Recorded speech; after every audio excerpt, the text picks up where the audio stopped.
अॼु असांजी पंक्चुएशन्स जी हिकु ॿी टॉपिक आहे जंहिंमें असां एपोस्ट्रॉफीज़ पढ़ंदासीं। अस्सलाम वालेकुम, मां आहियां काशिफ़ अब्बास, तव्हां ॾिसी रहिया आहियो Sindhi thoughts. Use an apostrophe with s to form the possessive of singular nouns, plural nouns that do not end in s, or indefinite pronouns that do not end in s. Dear students, apostrophe के असां कंहिं बि वाहिद इस्म जे पुठियां S जे मदद सां लॻाए उन जी मिल्कियत ॾेखारींदा आहियूं ऐं असां एपोस्ट्रॉफी खे कंहिं बि अहिड़े जमो इस्म जंहिंजे पुठियां एस न हुजे एपोस्ट्रॉफी ऐं एस लॻाइण सां संदसि जी पोज़ीशन ॾेखारींदा आहियूं।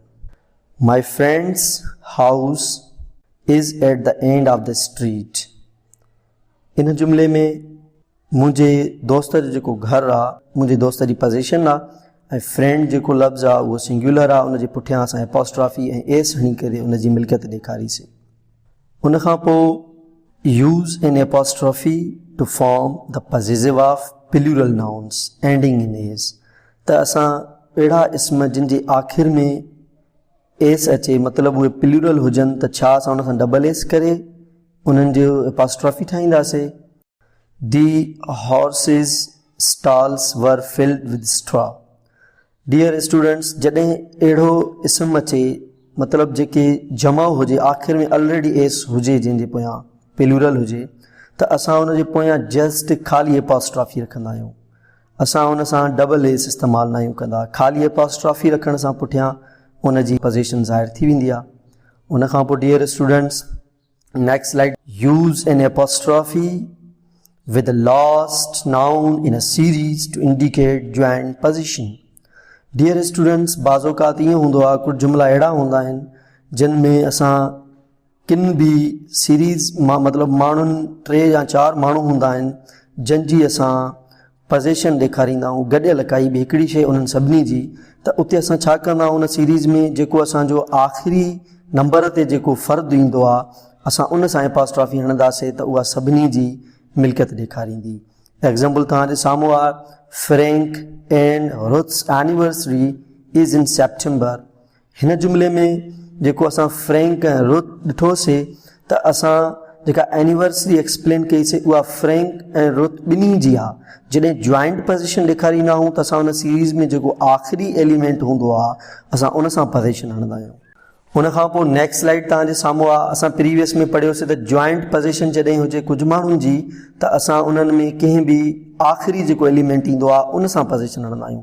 पर जॾहिं कुझु काफ़ी माण्हुनि जी पोज़ीशन ॾेखारियूं असां ऐं उन्हनि जी काई बि मिल्कियत अलहदा इंडिविजुअल हुजे, त असां उन्हनि सभिनी सां अलहदा पोज़ीशन रखंदा आहियूं। For example, toffee to all nouns to indicate individual position.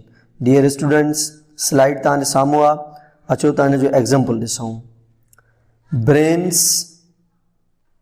जैसन्स and Michael's computers were stolen. हिन सेंटेंस में असांखे इहो मिलियो त जेके कंप्यूटर आहे उहो को हिकु न आहे, ब्रेन्स जो धार आहे, जैसन्स जो धार कंप्यूटर आहे, ऐं माइकल्स जो धार कंप्यूटर आहे। दैट मीन्स असां इंडिविजुअल जॾहिं पोज़ीशन ॾेखारींदा आहियूं त हर हिकु फ़र्द सां अलहदा असां एपोस्ट्रॉफी इस्तेमालु कंदा आहियूं। असांजे साम्हूं हिकु नेक्स्ट स्लाइड आहे जंहिंमें शो थियल आहे त add an apostrophe to indicate contractions. That means dear students, असां कॉन्ट्रैक्ट माना मिलाइण। जॾहिं असां बाज़ औक़ात असां इट इज़ लिखंदा आहियूं, पर असां उनखे एपोस्ट्रॉफी जी मदद सां इट्स बि लिखंदा आहियूं। या जेको आहे सो नॉट हूंदो आहे, असां उनखे डोंट कंदा आहियूं। या डज़ नॉट हूंदो आहे, असां उनखे डज़ंट कंदा आहियूं। या कैन नॉट हूंदो आहे त असां उनखे कांट कंदा आहियूं। इहो असां जेको कॉन्ट्रैक्शन करे कॉन्ट्रैक्ट करे लफ़्ज़नि खे मिलाईंदा आहियूं, कुझु लेटर्स कढी करे, इते बि असां पिणु एपोस्ट्रॉफी इस्तेमालु कंदा आहियूं। इन जा कुझु एग्ज़ाम्पल्स तव्हांजे साम्हूं आहिनि, जीअं इट्स रनिंग आउटसाइड अगेन, त असां इहो इट्स जी माना आहे it is. Dear student, next slide आहे एपोस्ट्रॉफी जी, अचो त इनखे पढ़ूं। Add an apostrophe to form the plural of letters and numbers. Dear students, असां एपोस्ट्रॉफीअ खे अखरनि जे जमो ऐं नंबरनि ऐं अदद जो जमो कंदासीं त असां उन सां बि एपॉस्ट्रॉफी ऐं एस लॻाईंदासीं। एग्ज़ाम्पल तव्हांजे साम्हूं आहे, did you dot your i's and cross your t's. That means जेके बि आईज़ आहिनि इहो आईज़ जो जमो थियल आहे ऐं लेटर टीज़ जो बि जमो थियल आहे। उन खां पोइ नंबर में ॾिसो, नेक्स्ट एग्ज़ाम्पल तव्हांजे साम्हूं आहे स्लाइड ते, there are 4 sevens in my phone number। That means जेको मुंहिंजो मोबाइल नंबर आहे उन में 4 दफ़ा 7 अंग इस्तेमालु थियल आहे। दैट मीन्स जॾहिं असां अंगनि जी बि जमो ॾेखारींदा आहियूं त असां उन्हनि जे पुठियां एपॉस्ट्रॉफी ऐं एस इस्तेमालु कंदा आहियूं। डियर स्टूडेंट्स, उन खां पोइ तव्हांजे साम्हूं नेक्स्ट स्लाइड आहे त असां एपॉस्ट्रॉफी इस्तेमालु किथे न आहियूं कंदा। Do not use apostrophes with possessive pronouns. हाणे अहिड़ा प्रोनाउंस जेके पॉसेसिव ऑलरेडी पोजीशन ॾेखारनि था असां उन्हनि सां एपॉस्ट्रॉफी इस्तेमालु न आहियूं कंदा। एग्ज़ाम्पल्स इन अवर्स, यूअर्स, देयर्स। अचो त हिकिड़ो सेंटेंस पढ़ूं था।